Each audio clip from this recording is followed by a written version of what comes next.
भेड़िए के खेत से शकरकंदी चुराना कोई आसान काम ना था, क्योंकि भेड़िया दबे पांव चलता हुआ आता और चोर को पीछे से पकड़ लेता था। लेकिन खरगोश फिर भी हर रोज़ भेड़िए के खेत से शकरकंदी चुरा लाता। वो पहले एक बड़ी सी हड्डी खेत में दबा देता, फिर शकरकंदियाँ उखाड़ कर अपने थैले में भर लेता और टहलता हुआ खेत से बाहर चला जाता।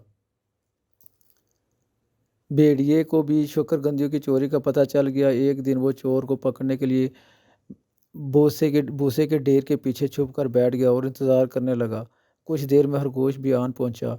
इसने ज़मीन खोदकर हड्डी दफन की और शकरकंदी उखाड़ कर थैले में भरी और सीटी बजाता हुआ चल दिया। वो यूं ही भूसे के ढेर के पास पहुंचा, भेड़िया जड़ से बाहर निकला और इसने खरगोश को पकड़ लिया। भेड़िए को भी शकरकंदी की चोरी का पता चल गया। एक दिन वो चोर को पकड़ने के लिए भूसे के ढेर के पीछे छुप कर बैठ गया और इंतज़ार करने लगा। कुछ देर में खरगोश भी आन पहुंचा। उसने ज़मीन खोदकर हड्डी दफन की और शकरकंदी उखाड़ कर थैले में भरी और सीटी बचाता बचाता हुआ चल दिया। वो यूं ही वो भूसे के ढेर के पास पहुंचा, भेड़िया जड़ से बाहर निकला और इसने खरगोश को पकड़ लिया।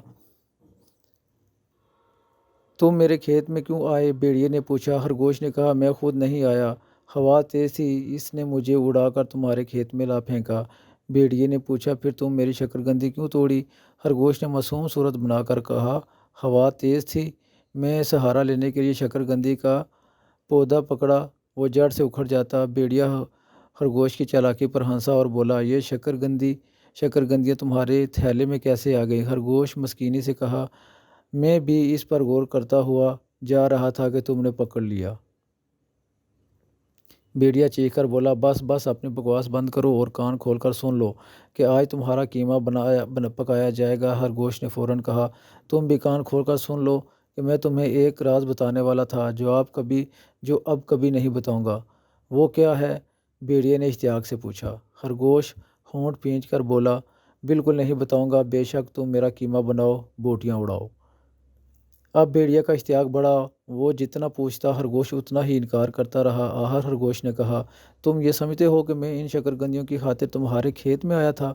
ये बात बिल्कुल नहीं है भैया जी। तो फिर भेड़िए ने पूछा। खरगोश ने कहा, मैं डायनासोर की हड्डियाँ लेने तुम्हारे खेत में आया था।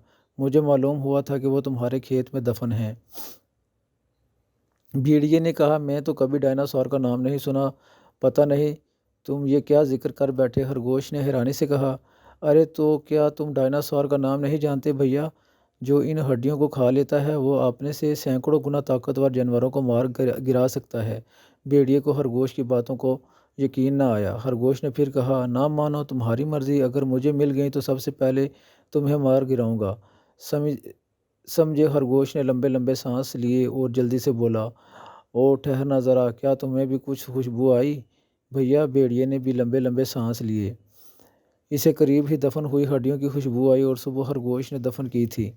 वो दोनों जल्दी जल्दी ज़मीन खोदने लगे। खरगोश ने अपने थैले में गोंद की एक शीशी सब्ज़ गोंद की एक शीशी निकाली और फिर करीब ही दी हुई एक बड़ी सी हड्डी निकाली और चुपके से इस पर गाढ़े गाढ़े गोंदी शीशी उंडेल दी और जल्दी से बोला, अरे यही रही, मैंने निकाल ली। भेड़िए ने साबरी से बोला, लाओ लाओ, कहाँ है, मुझे दो। इसे करीब ही दफन की हुई हड्डियों से खुशबू आई।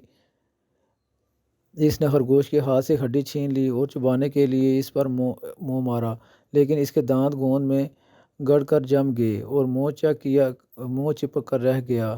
गुर गुर खर खर खर। भेड़िए ने खरगोश को इमदाद के लिए पुकारना चाहा, लेकिन इसके मुंह से कुछ भी ना निकल सका। बेचारा कभी एक हाथ से हड्डी खींचता तो कभी दूसरे हाथ से। दोनों हाथों से जोर लगाता इसकी कोशिश, इसकी आंखें बाहर उबल आईं, पसीने से जिस्म शराबूर हो गया और आखिर हड्डी मुंह से बाहर निकल आई। तो लेकिन इसके हाथ भेड़िए के चार दांत भी आ गए। खरगोश ने जब ये तमाशा देखा तो इसे चुपके से खिसक गया।